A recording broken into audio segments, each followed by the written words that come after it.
আসসালামু আলাইকুম ওয়া রাহমাতুল্লাহি ওয়া বারাকাতুহু। সম্মানিত দর্শক শ্রোতা ভাই এবং বোনেরা, আমি বাংলাদেশের রাজধানী ঢাকা থেকে বলছি। আমি এই কথাটা এই জন্য বললাম যে সেদিন দেখলাম কলম্বিয়া থেকে আমার এক ফ্রেন্ড আমার ভিডিওটা ওয়াচ করছেন, যাতে করে দেশের বাইরে অন্য ভাষাভাষী ফ্রেন্ডরা আমার ভিডিওটা দেখতে পারেন, এই জন্যে আমার এই কথা বলা। যাই হোক, আমি যে বিষয়টা নিয়ে এখন আপনাদের সামনে কথা বলতে চাই, বাংলাদেশ সরকার নাকি দারুণ অর্থনৈতিক সংকটে নিপতিত হতে যাচ্ছে বলে বিভিন্ন গণমাধ্যমে খবর প্রকাশিত হচ্ছে।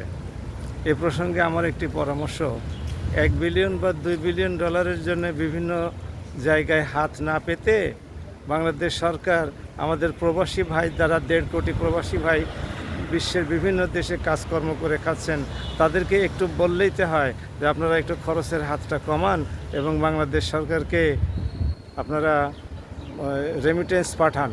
এই এক।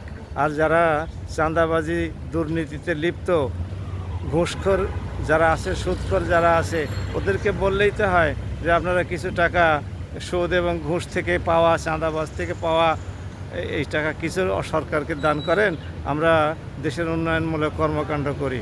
তবে সরকারকে এই ব্যাপারে নিশ্চিত করতে হবে যে সংগৃহীত টাকা সরকার সঠিকভাবে, সুষ্ঠুভাবে এবং সঠিক প্রকল্পে ব্যবহার করতে পারবে।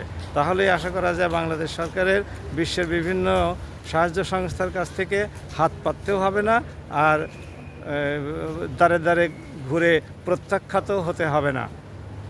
আশা করি বাংলাদেশ সরকার বিষয়টি ভেবে দেখবে। আসসালামু আলাইকুম ওয়া রাহমাতুল্লাহি ওয়া বারাকাতুহু।